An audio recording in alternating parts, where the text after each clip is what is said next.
కవల పిల్లలకి జన్మనిచ్చి హాస్పిటల్‌పై స్పృహ లేకుండా ఉన్న లావణ్య త్రిపాఠిని చూసి ఎమోషనల్ అవుతూ హాస్పిటల్ బయట కన్నీళ్లు పెట్టుకుంటూ వస్తున్న నిహారికని క్యాప్చర్ చేస్తూ వచ్చేసిన మీడియా సభ్యులపై ఫైర్ అవుతూ వచ్చేసిన అసిస్టెంట్స్. లావణ్య ప్రెగ్నెన్సీ న్యూస్ తెలిసాక మెగా కుటుంబం తనని ఎంతో జాగ్రత్తగా చూసుకుంటూ వచ్చారు. అయితే నెలలు పూర్తి కాకముందే నెల తక్కువలోనే కవల పిల్లలకి జన్మనివ్వడంతో లావణ్య త్రిపాఠి పరిస్థితి కాస్త విషమిస్తూ వస్తుంది. లావణ్య త్రిపాఠి పరిస్థితిని ఎలా ఉందో చూసేందుకు హాస్పిటల్ చేరుకుంటూ ఉన్నారు మెగా కుటుంబం అంతా. అలానే షూటింగ్స్ అన్నిటిని ప్రస్తుతం అయితే బ్రేక్ ఇచ్చేశారు మెగా కుటుంబం. అలానే నిహారిక కొణిదెల సైతం లావణ్య వదిన ఎలా ఉంది అని చూసేందుకు హాస్పిటల్ చేరుకోగా అక్కడ తన పరిస్థితిని చూసి చాలా ఎమోషనల్ అవుతూ వచ్చేసింది. ఇక పిల్లలు అయితే హెల్దీగా ఉండడంతో కాస్త అయితే కూరట పడుతూ వచ్చేశారు మెగా కుటుంబం అంతా.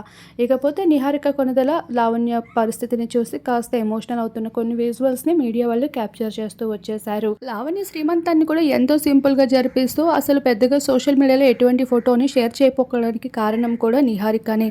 అయితే లావణ్య ఎంతో నీరసంగా ఉండడంతో ఇటువంటి విజువల్స్ని సోషల్ మీడియాలో షేర్ చేసి మరింత ఆరోగ్యం పాడు చేసుకునే అవసరం లేదంటూ లావణ్య కోసం నిహారిక హెచ్చరిస్తూ వచ్చేసింది. అలానే తనకి వదిన పైన ఎంత ప్రేమ ఉందనే విషయం కూడా ఈ కొన్ని విషయాల్లోనే తెలుస్తుందని చెప్పుకోవచ్చు. మొత్తానికి 12 పిల్లలకి జన్మనిచ్చేసింది లావణ్య త్రిపాఠి. ఇక ఎంతో రేర్గా జరిగే రేరెస్ట్ కేసుల్లో సెలబ్రిటీ అయిన లావణ్య త్రిపాఠికి జరగడంతో మీడియా సభ్యులు మరింత హల్చల్ చేస్తూ వచ్చేస్తున్నారు. ఈ భాగంగానే తనకి సంబంధించిన కొన్ని విజువల్స్ కూడా ఎంతగానో ఆకట్టుకుంటూ ఉన్నాయి. వాటన్నిటిని మన వీడియో రూపంలో మీరు ఇప్పుడు చూసేయండి.